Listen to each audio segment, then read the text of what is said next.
sitrapo mandany tenako. Tsy moramora ny manarady milanja ny azo fijalinao Kristy, manompanao Jesosy.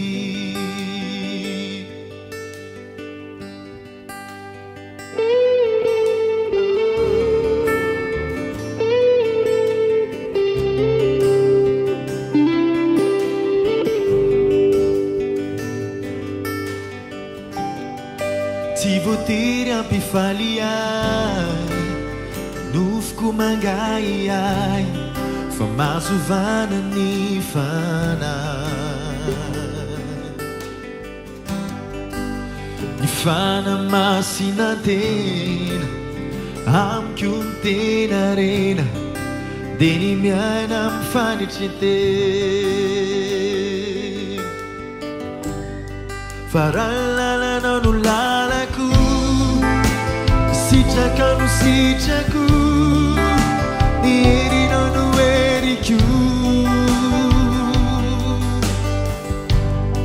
Tsy izay tiako fa izay tianao, fievitro tsy mba fievitrao, ankatony sitraponao.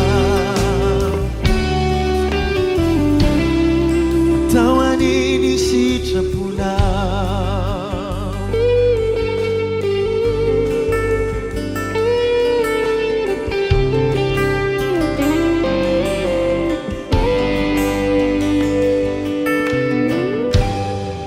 Indrandray tosarotra ekena, fa ny fiainana dia fanitretena, zaho ane tsy maintsy aliko metry farany ambany, isandrantanao ambony izany, ho hitany vazan-tany. Fa raha lalanao no lalako, zay sitraka no sitrako, ny herinao no heriko. Tsy izay tiako fa izay tianao, fievitro tsy mba fievitrao, ankatony sitraponao.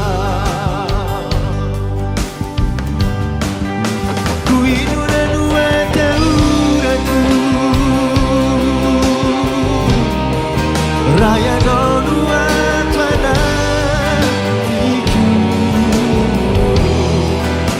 Koinona no mampanahy amin'ny heriny fanahy, androsoatsy ahiahy.